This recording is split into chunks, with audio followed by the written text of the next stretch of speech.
For the first 6 years of her career at the magazine, my wife worked tirelessly. Late nights, countless edits, and a relentless passion for storytelling, it all paid off when she got her first managerial position. I was so proud of her. She wasn't just an incredible journalist. She was a remarkable wife, a dedicated mom, and the glue that held her family together. Her family especially was close-knit. We'd often gather at her parents' house for barbecues, surrounded by laughter, grilled corn, and the sound of kids playing in the backyard. It was the kind of life people dream about, simple, warm, and full of love. Things started changing 6 months into her new role. At first, it was subtle. She began coming home later than usual, her once bright eyes now shadowed with exhaustion. "It's just the stress of managing people," she'd say, her tone defensive yet weary. I didn't question her. After all, she was navigating a world of deadlines, egos, and corporate politics. Then there was the anger. My wife, who had always been composed, started snapping at people on calls. I overheard her yelling once, something I never thought I'd witness. Seeing her petite frame pacing the living room, her voice sharp and unforgiving, was almost surreal. I remember jokingly calling her a little tyrant, trying to lighten the mood. She laughed, but it didn't reach her eyes. The holiday season arrived, and she poured her heart into planning the company Christmas party. My wife loved the holidays, and the thought of workplaces skipping celebrations made her sad. She wanted to give her team something magical. "It's been years since anyone at the office celebrated properly," she told me one night.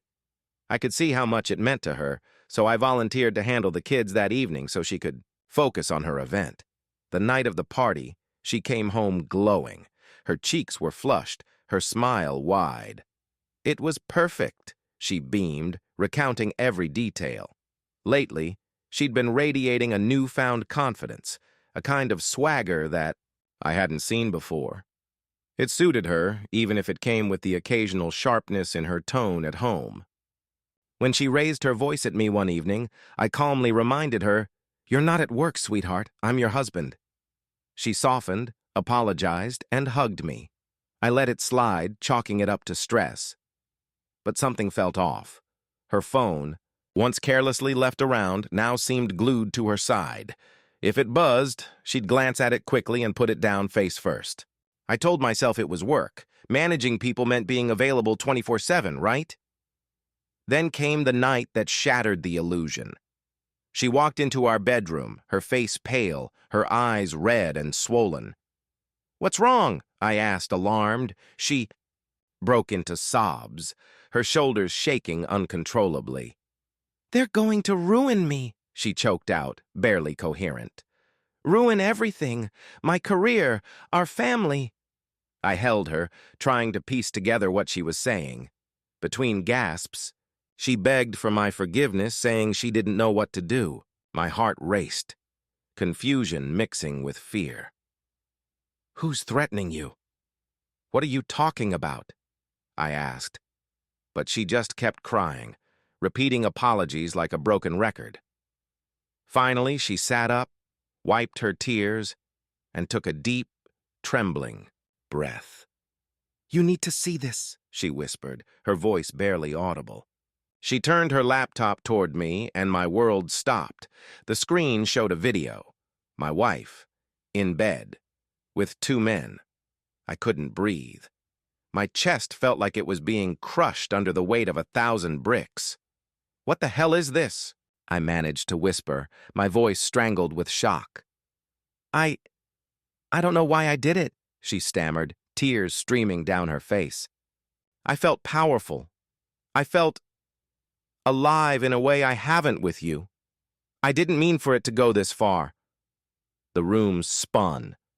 My wife, the woman I had loved, trusted, and built a life with, had betrayed me in the most unimaginable way. I sat there staring at the screen, numb and hollow. The images replayed in my mind over and over like a nightmare I couldn't wake up from. Her words, "I felt powerful," echoed in my head, each syllable like a blade sinking into my chest. I wanted to scream, to throw her laptop across the room, to do something, anything, but I couldn't move.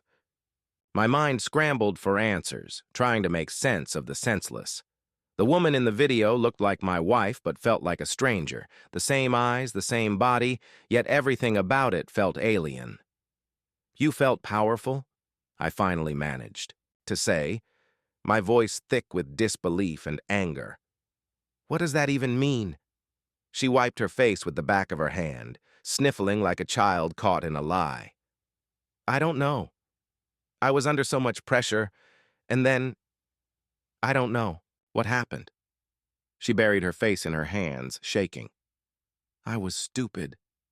I thought I could handle it, but now they're blackmailing me. They're threatening to send the video to everyone, to the magazine, to our friends, to your family." I stood up, pacing the room as if movement could somehow help me escape what I'd just seen. "Who are they?" I demanded. "Why would you even— How could you—" My voice cracked, and I had to swallow down the bitterness rising in my throat. Her lips trembled. "One of them works for the magazine. He's part of the marketing team. The other is his friend. It was just supposed to be one stupid night after a networking event." She squeezed her eyes shut. "They started recording without me realizing. I didn't even know at first." I clenched my fists until my knuckles turned white. My wife, had destroyed everything for some sick fantasy of control. "So, what? You just let them?" She flinched. "I didn't let anything. I was drunk. I didn't think straight." "Drunk?" I laughed bitterly. "Is that your excuse? You've never once lost control like this before." She stared at me, silent, defeated. For a long moment, all I could hear was the ticking of the clock on the nightstand. The sound was maddening, a constant reminder that time was still moving even though my life felt frozen in place. "You've humiliated me," I whispered, voice low and trembling. "You've humiliated us, our family. Did you even think about the kids, about me? Or was this just about you needing to feel important?" Tears streamed down her face again, but this time they didn't stir any sympathy in me. I couldn't even look at her. Instead, I walked toward the window and stared out into the darkness. My reflection stared back, haunted, hollow-eyed. I didn't recognize myself anymore. "What do they want?" I asked finally, my tone flat and detached. She hesitated before whispering, "Money. They want money." "Of course they do," I muttered. "That's all this was ever going to lead to? Extortion." I turned back to her, shaking my head in disgust. "You've handed them everything. They need to ruin you. To ruin us." "I'll quit," she said desperately. "I'll leave my job. I'll do anything if it means fixing this." I let out a bitter laugh. "You can't just undo this. Quitting doesn't make it disappear. Do you even understand how deep this mess is?" I paused, and when she didn't answer, I pushed harder. "You loved your power at work so much that you threw away your dignity for it. And now you want me to clean it up?" She stepped forward, reaching for my hand, but I pulled away like her touch was poison. "I still love you," she whispered. "Please, we can fix this. I swear I'll do whatever it takes." "Love?" I repeated, incredulous. "You don't betray someone you love." I grabbed my jacket, needing air, needing space. The walls of our bedroom felt like they were caving in. "Where are you going?" she asked, her voice cracking. "I don't know," I said honestly. "But I can't be here right now." I left without looking back, stepping out into the cold night air. I got in the car and drove aimlessly, the world outside the windshield blurred by the tears I'd been holding back. Memories of our life together flashed through my mind like a cruel slideshow. The day we bought our first home, the night she told me she was pregnant with our son, lazy Sunday mornings when the kids climbed into our bed, giggling between us. All of it tainted now. I pulled into an empty parking lot, turned off the engine, and let the silence engulf me. Why wasn't I enough for her? I'd given her everything, my time, my support, my love. I sacrificed parts of myself so she could chase her dreams. And yet, when she needed something more, she turned to strangers. The realization felt like a dagger twisting in my chest. Hours passed before I headed home. When I finally walked back through the door, the house was silent. She was waiting for me in the dimly lit living room, her face pale and haunted. I didn't say a word as I passed her and went straight to the guest room. I lay there in the dark, staring at the ceiling, trying to figure out how I'd ever be able to sleep next to her again, how I'd ever be able to trust her again. And for the first time in my life, I wasn't sure if I even wanted to. The next few days passed in a fog. I moved like a ghost through my own life, going through the motions but dead inside. My wife kept trying to talk to me, but I couldn't bring myself to listen. Every time she spoke, all I could see was that video, her body tangled with theirs. Her face, the same face that had kissed me goodnight for years, contorted in ways I didn't recognize. I started sleeping in the guest room full time. The kids noticed something was wrong. Our daughter, too young to understand the details, asked innocently, "Why are you sleeping in the other room, Daddy?" It crushed me. How was I supposed to tell my children that their mother wasn't the woman I thought she was? That everything they knew about love and family was hanging by a thread? I found myself staring at the family photos on the wall, the ones where we were smiling and happy. They felt like lies now, carefully curated illusions of a life that didn't exist anymore. On the third night after everything came to light, I finally sat across from her at the kitchen table. She was a wreck, red-rimmed eyes, her hair pulled into a messy bun. Her hands shook as she held her coffee. "I've been thinking," I said, my voice devoid of emotion. She looked up, hopeful. "We can't fix this." Her face crumbled. No, don't say that, please." "You slept with two men at the same time," I continued, ignoring her pleading eyes. "Not once. Not by accident. You made a series of choices, over and over, to betray me. And for what? To feel powerful? To feel alive? How do you even come back from that?" She reached across the table, but I pulled my hand away. "I'm not trying to excuse it," she whispered. I'm trying to explain how I got here." "But you don't get to rewrite the rules of our marriage because you're stressed or drunk or chasing some fantasy," I snapped. My voice rose, the dam breaking. "You broke everything, and now you want me to be the one to pick up the pieces? I'm not your goddamn safety net." She sobbed quietly, tears dripping onto the table. A part of me hated myself for how cold I sounded. But another part of me, the part that felt gutted and raw, didn't care. I was tired of protecting her feelings. What about my pain? "I trusted you," I said, my voice soft but heavy with bitterness. "I trusted you with my heart, my life, with our children's future, and you threw it away for some meaningless thrill." Her sobs grew louder, but I didn't stop. She needed to hear it. "You know what the worst part is?" I continued. "I was proud of you. I was so damn proud of everything you accomplished. I stood behind you when you needed to work late, when you needed me to take over with the kids so you could chase your career. I never resented you for any of it. And this is how. You repay me?" She looked at me, her face twisted with anguish. "I know I don't deserve forgiveness," she said, her voice shaking. "But please, I'll spend the rest of my life making it up to you. Just don't give up on us." "Us?" I laughed bitterly. "There is no us anymore.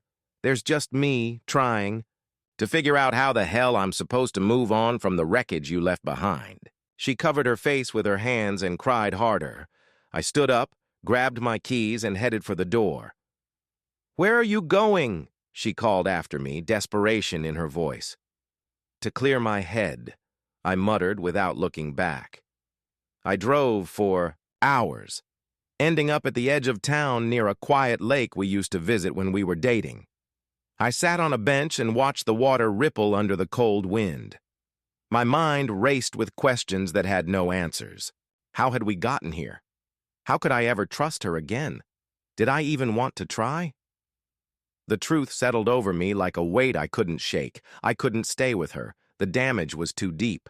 No amount of apologies could change what she'd done. Even if I somehow forgave her, I'd never forget. Every time she touched me, I'd remember how those other men had touched her. Every time she said, "I love you," I'd wonder if she meant it, or if it was just another lie. When I got home, she was sitting on the couch clutching her phone, as though she'd been waiting for me to call or text. Her face lit up when I walked in, but I didn't give her the reassurance she was hoping for. "We're done," I said simply. Her eyes widened in horror. "No, please don't do this." "I deserve better," I said firmly. "The kids deserve better. I can't be the man I need to be for them if I'm spending every second wondering what—" "You're hiding. You made your choices, and now I'm making mine." She fell to her knees, sobbing into her hands. I watched her for a long moment, feeling nothing but exhaustion. The divorce process was brutal. She begged for reconciliation at first, but when she realized I wasn't changing my mind, her tears turned into venom. The woman I once adored was gone, replaced by someone bitter and resentful. She told her family a twisted version of the truth. But I didn't care anymore. I wasn't interested in defending myself. I only cared about protecting the kids. The last time we stood in the same room was the day we signed the final papers. She looked at me one last time, her eyes hollow. "I'll never forgive myself," she whispered. I didn't respond. There was nothing left to say. After everything was finalized, I moved into a small apartment nearby to be close to my children. The nights were the hardest, silent, empty, and cold. Sometimes I'd sit alone with a glass of whiskey, replaying everything in my head until it hurt too much to keep going. People always say time heals all wounds. But what they don't tell you is that some scars never really fade. They just become a part of you, a permanent reminder of what you've survived. My wife, my ex-wife, made her choice, and I made mine. She wanted power. She wanted to feel alive. But in the end, all she did was destroy the one thing that was real. And I'm still picking up the pieces.